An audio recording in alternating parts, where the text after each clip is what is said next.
নমস্কাৰ বন্ধুসকল, মই প্ৰিয়াক্ষী অভিত শিক্ষালৈ স্বাগতম জনালোঁ। আজি আমাৰ ভিডিঅ'টো অলপমান বেলেগ হ'ব। আজি মই ক্লাছ কৰিব অহা নাই, আজি মই কিবা ইম্পৰ্টেণ্ট ডিছকাছ কৰিম।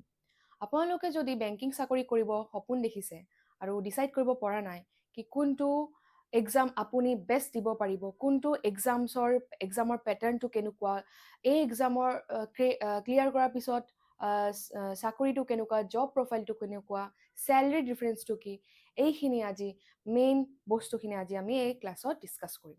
আমাৰ ফাৰ্ষ্ট আজি মেইনলি ডিছকাশ্যন হ'ব IBPS RRB PO versus IBPS PO। এতিয়া RRB কি হয়? RRB হয় ৰিজনেল ৰুৰেল বেংক আৰু PO মিনছ প্ৰবেশ্যনাৰী অফিচাৰ, যিটো আমি স্কেল 1 অফিচাৰ বুলি জানো। এতিয়া এই দুটা চাকৰি এক্সাম কণ্ডাক্ট কৰে IBPS-এ, বাট এক্সাম পেটাৰ্ণ অলপমান ডিফাৰেঞ্চ আছে। কোনটো আপোনাৰ বাবে ভাল হ'ব, তাৰ পিছত চাকৰি পোৱাৰ পিছত আপোনাৰ কাৰিয়াৰ গ্ৰথটো কেনেকুৱা হ'ব পাৰে, জব প্ৰফাইলটো কেনেকুৱা হ'ব, এইখিনি বস্তু আজি আমি এই ক্লাছত ডিছকাছ কৰিম।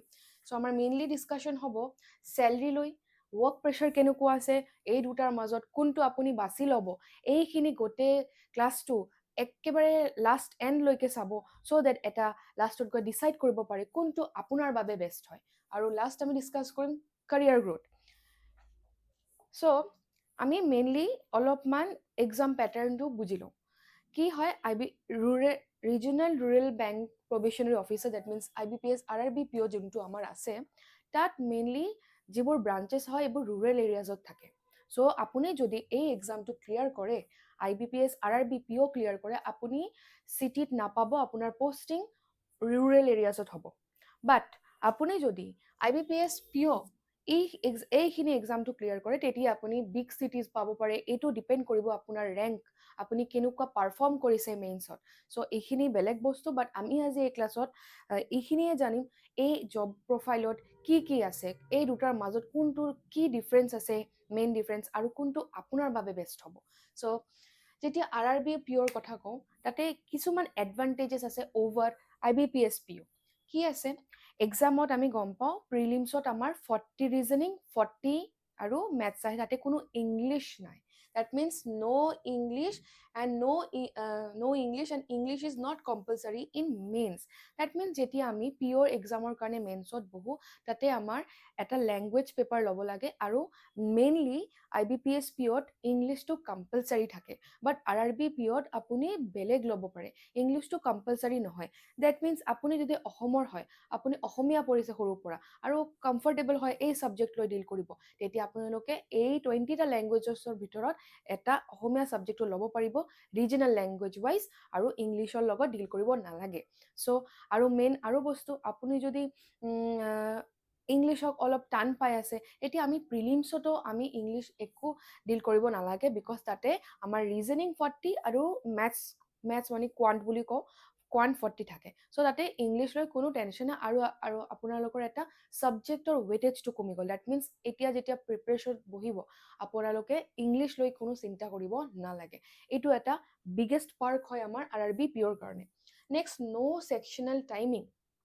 আমি অলপমান জাষ্ট এক্সাম অভাৰভিউ চাই আছোঁ, তাৰপিছত তাৰ ৱৰ্কত কি কি ডিফাৰেঞ্চ আছে মেইন, এইখিনি আমি ডিছকাছ কৰিম নেক্সট শ্লাইডছত। ন' ছেকশ্যনেল টাইমিং, আৰু আমাৰ IBPS POত ছেকশ্যনেল টাইমিং থাকে। RRB POত ন' ছেকশ্যনেল টাইমিং মানে আমি যেতিয়া প্ৰি দিব বহোঁ RRB POত, তেতিয়া আমাৰ থাকে 40টা কোৱান্ট আৰু 40টা ৰিজনিং, আৰু আমাক তাতে টোটেল টাইম দিয়ে 45 মিনিট। অ'কে, 45 মিনিট দিয়ে। আৰু যেতিয়া আমি IBPS PO প্ৰিলিমছ দিব বহোঁ, তেতিয়া কি থাকে আমাৰ 30টা ইংলিছ থাকিব, যাৰ কাৰণে মোক 20 মিনিট দিয়া হ'ব। মোৰ 35টা কোৱান্ট থাকিব, ছেম মোক 20 মিনিট দিব, আৰু 35টা ৰিজনিং থাকিব, 20 মিনিট দিব।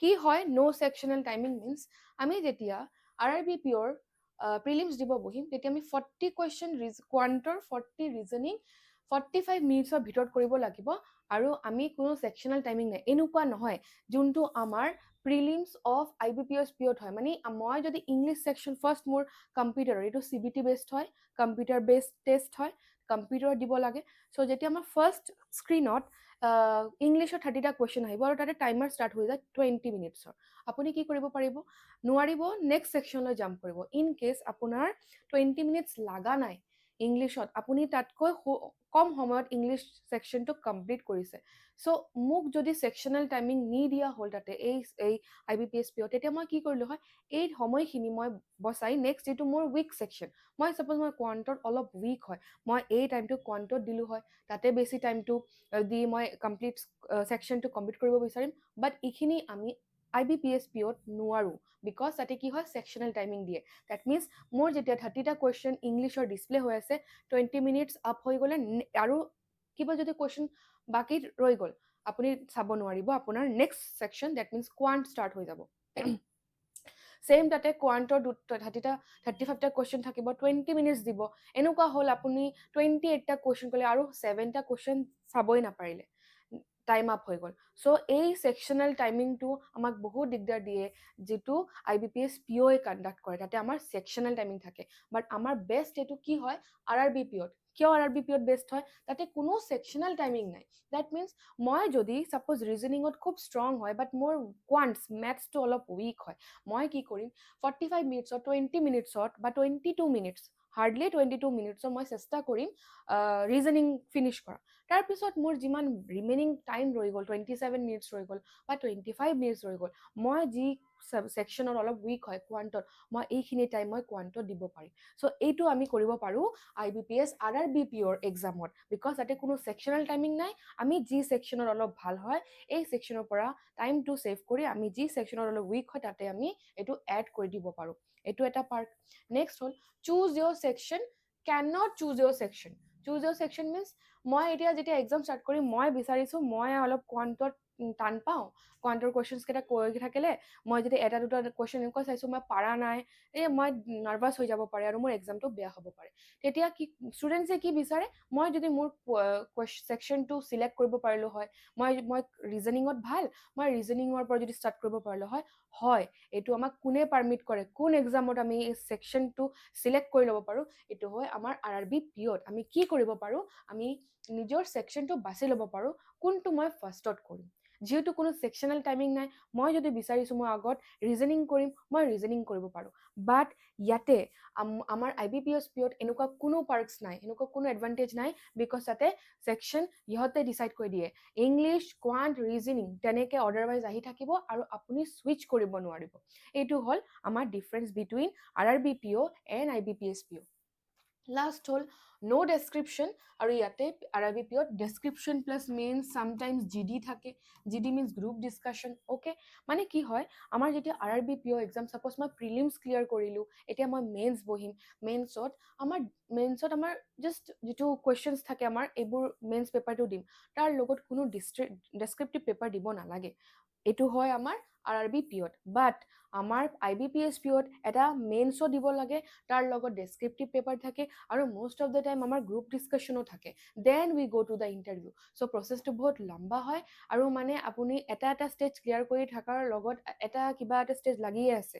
ডেছক্ৰিপটিভৰ কাৰণে আপোনাৰ প্ৰিপেয়াৰ কৰিব লাগিব বাট ইয়াতে ডেছক্ৰিপটিভৰ কাৰণে কোনো প্ৰিপেৰেশ্যন নালাগে বিকজ ডেছক্ৰিপটিভ পেপাৰে নাই চ' এতিয়া আপুনি কোনটো ফেভাৰেবল ইংলিছ যদি টান পাই আছে গ' ফৰ RRB পিঅ' ডেছক্ৰিপটিভ ভাল নাপায় গ' ফৰ RRB পিঅ' বাট এতিয়া যেতিয়া জবত সোমাম জবৰ ভিতৰত কিবা কিবি পাৰ্কছ আছে এইখিনি আমি আজি ডিছকাছ কৰিম এইটো মেইনলি আছিল আমাৰ exam based parks over IBPS পিঅ' যোনটো আমাক RRB পিঅ'য়ে প্ৰভাইড কৰে নেক্সট হ'ল এতিয়া আমি অলপ চেলেৰিৰো ডিছকাছ কৰোঁ অফক'ৰ্ছ যেতিয়া বেংকত চাকৰি পায় এটা মানুহৰ ছ'চিয়েল ষ্টেটাছটো বাঢ়ি যায় বেংকত চাকৰি কৰা মানুহৰ বহুত ৰেচপেক্ট পায় ছ'চাইটিত অ'কে এইটো কোৱা নাই বেলেগ কোনো কাম বেয়া বাট মানে এটা বেংকাৰ বুলি ক'লে এটা ছ'চাইটিত এটা ৰেচপেক্ট আহে মানে এটা প্ৰফাইলটো ভাল হয় আৰু যেতিয়া মই RRB পিঅ' আৰু IBPS পিঅ'ৰ বিষয়ে কৈ আছোঁ।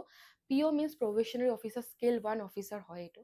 চেলাৰীটো বহুত হেণ্ডচাম, বহুত ভাল চেলাৰী আহে ইয়াতে। কি আহে ইন হেণ্ড, মই এইটো এপ্ৰক্সিমেটলি বুলি লিখি দিছোঁ। RRB POত কিমান পায় 74,560, এইটো এপ্ৰক্স। এইটো ডিপেণ্ড কৰিব আপুনি কোন লোকেশ্যনত পষ্টেড আছে। এইটো লোকেশ্যন ৱাইজো আপোনাৰ এইটো ডিপেণ্ড কৰিব, বিকজ পাৰ্কছ এইবোৰ অলপমান ডিপেণ্ড কৰে লোকেশ্যন ৱাইজ। চ' এইটো মই এপ্ৰক্স বুলি লিখিছোঁ, একেবাৰে ছেইম হ'ব ক'ব নোৱাৰি, বেলেগ বেলেগ প্লেচ চাই এইটো ডিপেণ্ড কৰে। আৰু IBPS POত অলপ বেছি আছে, 85,920, এইটো আকৌ এপ্ৰক্স। কিছুমান জেগাত আকৌ এলাৱেঞ্চেছ কম আছে, চ' তাতে এইটো চেলাৰী কমিব।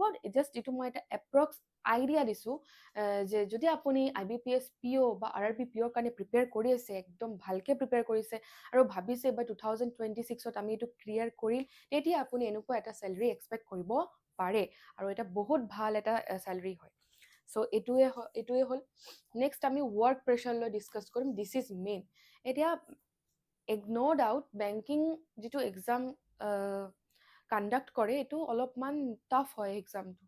জাষ্ট বিকজ কিয় টাফ হয়, যেতিয়া আমি বেংকিং এক্সাম ক্লিয়াৰ কৰি আমি জবত সোমাওঁ, তেতিয়া যিটো ৱৰ্ক প্ৰেছাৰ থাকে, এই ৱৰ্ক প্ৰেছাৰটো হেণ্ডেল কৰাৰ কাৰণে, মানে আমি প্ৰিপেৰেশ্যনত সময়ত যিমান প্ৰেছাৰ লৈ আমি প্ৰিপেৰেশ্যন কৰি আছিলোঁ, আমি এই প্ৰেছাৰটো ল'ব পাৰোঁ নে নাই, এইটো আমি জবত সোমালে গম পাম।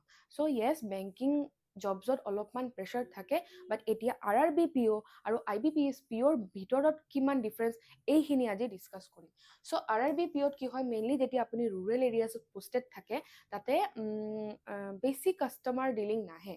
এতিয়া মই যদি IBPS POৰ পৰা এটা ডাঙৰ এটা চিটিত পষ্টেড থাকিলোঁ হয়, এটা মেইন মোৰ ব্ৰাঞ্চটো এটা মেইন মাৰ্কেটত আছে, তেতিয়া তাৰ এৰিয়াৰ পপুলেশ্যনৰ ওপৰত ডিপেণ্ড কৰিব কিমান মানুহ আছে, কিমান কাষ্টমাৰ ডিলিং কৰিব লাগি আছে মোৰ ডেইলি বেচিছত। চ' এইখিনি ক্ষেত্ৰত মোৰ মতে IBPS POত বেছি কাষ্টমাৰ ডিলিং হয়, আৰু RRB POত as compare to the city, since rural area হয়, অলপমান কম হয়। আৰু এটা বস্তু আছে, আৰু এটা পাৰ্ক আছে, যিটো আমাৰ RRB POত আমি চাওঁ। যেতিয়া PO মষ্টলি বেংক 6:30লৈকে থাকে, তাতে মানে আপোনাৰ ব্ৰাঞ্চত মেক্সিমাম RRB POত ব্ৰাঞ্চত 6:30লৈকে থাকিব লাগিব, তাৰ পিছত অফিচ বন্ধ হৈ যায়। ডেট মিনছ ইয়াতে মই 6 to 6:30 PM লৈকে অফিচত থাকিব লাগিব। বাট ইয়াতে IBPS PO মেইনলি চিটিত থাকে, বহুত কিবা কিবি ডিলিং কৰিব আছে।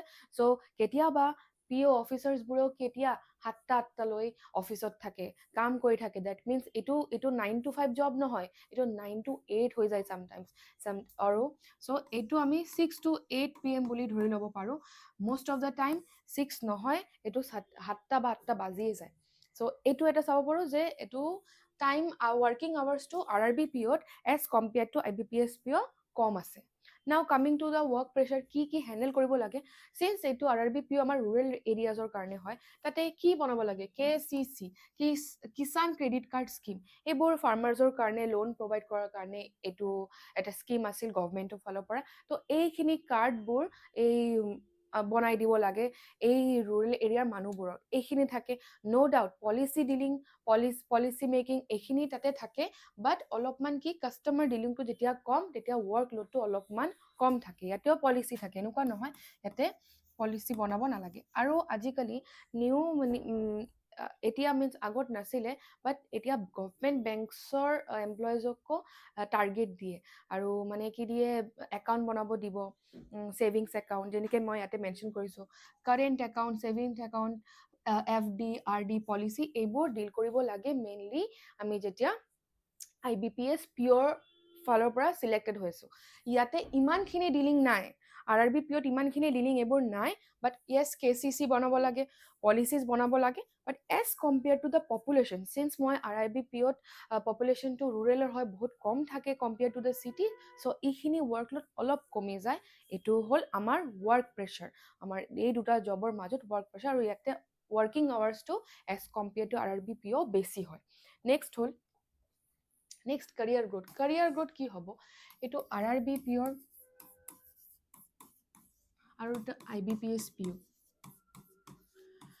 career growth আমি বেছি ইয়াতে চাওঁ why ইয়াতে অলপমান কম কিয় চাওঁ because RRB rural areas located আছে okay জিম এটা বস্তু মনত ৰাখিব promotion বা career growth টো কেতিয়া বেছি হয় যেতিয়া number of branches বহুত আছে okay of course আমি যেতিয়া চিটিৰ কথা কৈ আছো IBPS পিওৰ কথা কৈ আছো IBPS পিওৰ আন্ডাৰত যিমান কেইটা বেংকছ আছে ইহঁতৰ বহুত কেইটা branch all over the India তাৰ ব্ৰাঞ্চবোৰ আছে তো যিমান কেইটা ব্ৰাঞ্চ থাকে প্ৰমোশ্যনৰ চান্সেছটো বাঢ়ি থাকে বাট যেতিয়া আমাৰ ইয়াতে RRB পিওৰ কথা কওঁ নাম্বাৰ অফ ব্ৰাঞ্চেছ কম প্ৰমোশ্যনটো অলপমান শ্ল' হৈ থাকে চ' তেনেকুৱা এটা মানে পাৰ্ক হয় আমাৰ এইটো IBPS পিওৰ কি হয় চেলাৰীটো অলপ বেছি হ'ব RRB পিওৰ পৰা আৰু প্ৰমোশ্যনটো ফাষ্ট বাট প্ৰমোশ্যনো বাঢ়ি থাকিলে প্ৰেছাৰটো বহুত বেছি বাঢ়ি থাকিব এইখিনিয়ে হ'ল আজি আমাৰ মেইন ডিছকাশ্যন আছিল এক্সাম পেটাৰ্ণটো বুজিলোঁ এক্সাম পেটাৰ্ণত ক'ত ছেকশ্যনেল টাইমিং আছিল ক'ত নাছিলে ডেছক্ৰিপটিভ আছিলে নাছিলে